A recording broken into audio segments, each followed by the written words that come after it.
শুরু হয়েছে জামাল ভূঁইয়াকে দিয়ে, আর এর সর্বশেষ সংযোজন হতে যাচ্ছেন হামজা চৌধুরী আর ফাহমিদুল ইসলাম। কিন্তু এই যে জামাল ভূঁইয়ার প্রথম জাতীয় দলে অভিষেক হলো বা কোন সময় কার মাধ্যমে, এটা কি আপনারা জানেন? হ্যাঁ, অনেকেই হয়তো বলবেন যে লুডভিগ ক্রুইফ সেই সময় জাতীয় দলের কোচ, তার মাধ্যমেই জামাল ভূঁইয়ার জাতীয় দলে অভিষেক হয়েছিল। তথ্যটা ঠিক আছে, কিন্তু জামাল ভূঁইয়ার বাংলাদেশের ফুটবলে, ঘরোয়া ফুটবলেই তো ব্রাদার্সে এসেছিলেন, ওইটা কার মাধ্যমে ছিল সেটা কি জানেন? কিংবা এই যে সর্বশেষ আমরা অনূর্ধ্ব 17 দলে দেখেছি অস্ট্রেলিয়া প্রবাসী আরহামের জাতীয় মানে অনূর্ধ্ব 17 দলে অভিষেক হলো। এই আরহামের বাংলাদেশে আসার প্রক্রিয়াটার সাথে কে সরাসরি যুক্ত ছিলেন বা কে কাজ করেছে তাকে আনার ব্যাপারে, সেটা কি জানেন? এই দুটো নাম জানলে আপনাদের অনেকেরই একটা ধারণা ভুল ভেঙে যাবে। তাদের প্রতি যে মনোভাব আপনারা দেখান, মাঝে মাঝে সমালোচনা করেন, নানানভাবে সিন্ডিকেটের সদস্য, তারা খেলতে দিতে চায় না বাংলাদেশি বংশোদ্ভূত ফুটবলারদের, এইরকম ধারণা পোষণ করেন।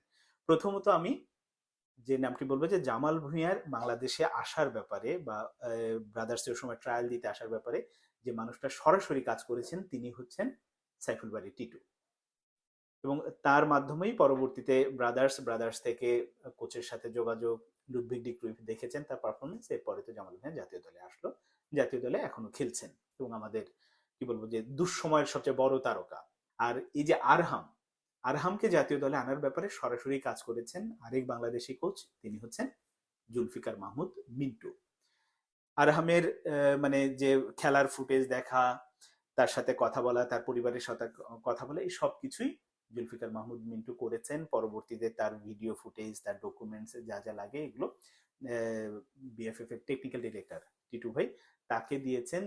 তিনি পরবর্তীতে এই কাজগুলোর সাথে সম্পৃক্ত হয়েছেন বা তিনি করেছেন। জুলফিকার মাহমুদ মিন্টু আরহামকে প্রক্রিয়া শুরু করিয়ে দিলেন। পরবর্তীতে তার অনূর্ধ্ব 17 দলে যে অভিষেক হলো, খেললেন, তার কোচ কে ছিলেন? সাইফুল বারী টিটু। অর্থাৎ তারা যদি আসলে বাংলাদেশি বংশোদ্ভূত বিদেশি প্লেয়ারদের ব্যাপারে নেতিবাচক ধারণা পোষণ করতেন বা নিতে না চাইতেন, যেটা অনেক সমালোচকরা সমালোচনা করে থাকেন, তাহলে কিন্তু শুরুতেই এই প্রক্রিয়াগুলো তারা ওইভাবে যুক্তই হতেন না। কিন্তু মানুষগুলো এর সাথে কাজ করেছেন। আমরা শুধু শুধু না জেনে অনেক মন্তব্য করি, অনেক কাজ করি। কিংবা আরহামকে আনার ব্যাপারে ফুটবল ফেডারেশন কতটা ভূমিকা পালন করেছিল, সেই তথ্যগুলোও যদি শোনেন একটু অবাক হয়ে যাবেন। সেটা আমার মুখ থেকে না, জুলফিকার মাহমুদ মিন্টুর আমি মাঝে ইন্টারভিউ করছিলাম, তার কাছ থেকেই জানলাম। জানার পরে আমি নিজে ওখানে একটু অবাক হয়েছি যে এইরকম মানসিকতা থাকে ফুটবল ফেডারেশন। সেইটাই আপনারা পুরোপুরি তার মুখ থেকে শুনবেন। টু বি অনেস্টলি আমি যদি এগুলি বলতে চাই না, তারপরে বলবো যে এই আরামের ইন্ট্রোডিউসিংটা কিন্তু আমি ফুটবল ফেডারেশনে করেছি। কারণ ও যে কোনো রিয়েলি? একটা হ্যাঁ চ্যানেলের মাধ্যমে অ্যাকচুয়ালি আরহামের সমস্ত ভিডিও এবং তার ওভারঅল যা কিছু আছে এগুলো আমার কাছে পাঠানো হয়েছিল এবং আমি এগুলি টিটু ভাইকে প্রোভাইড করেছি টেকনিক্যাল ডিপার্টমেন্টে, যেহেতু টিটু ভাই টেকনিক্যাল ডিরেক্টর হিসেবে রয়েছেন। তো টিটু ভাই অ্যাকচুয়ালি তখন চেষ্টা করেছিল, কিন্তু আমাদের এখানে তো আপনি বুঝুন অনেক কিছু আসলে আমরা বলতেও চাই না যে এটা আসলে সম্ভব হয়নি। তখন ফেডারেশন আগ্রহী ছিল না। তার কারণটা হচ্ছে যে তার পাসপোর্টে জটিলতা ছিল, পাসপোর্ট বানাতে হবে, ইভেনচুয়ালি তাকে প্লেন ফেয়ার দিয়ে টিকিট নিয়ে আনবে কিনা, এই সমস্ত আনবে। খরচ বহন করবে কিনা।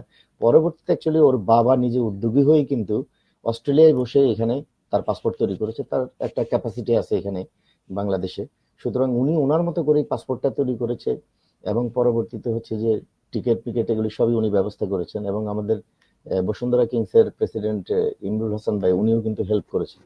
তো আলটিমেটলি হচ্ছে যে এগুলি একটা বিশাল ইম্প্যাক্ট রাখে, কারণ অনেক খেলোয়াড় রয়েছে। আপনি যদি এগুলি অ্যাকচুয়ালি স্কাউটিং করেন ওইভাবে এবং তাদেরকে যদি কনভিন্স করতে পারেন জাতীয় দলের হয়ে খেলার জন্য, তাহলে ডেফিনেটলি আমাদের জাতীয় দলটাও স্ট্রং হবে। কারণ রিসেন্টলি যদি দেখেন ইন্দোনেশিয়ার এই ধরনের ট্রান্সফরমেশনের কারণেই কিন্তু আজকে ইন্দোনেশিয়াটা পুরো চেঞ্জ বেশ হয়ে ভালো গেছে। অবস্থা। এবং পাশাপাশি এটাও বলবো যে এটা তো আর ডেফিনেটলি আমাদের জন্য একটা বড় একটা আশার কথা যে হামজা এখানে খেলতে চাচ্ছে এবং হামজার কারণে কিন্তু এখন অনেক স্পন্সররাও আসছে এবং অনেক বাইরের খেলোয়াড়রা যারা এতদিন তেমন একটা আগ্রহী ছিল না তারাও কিন্তু আগ্রহী হচ্ছে।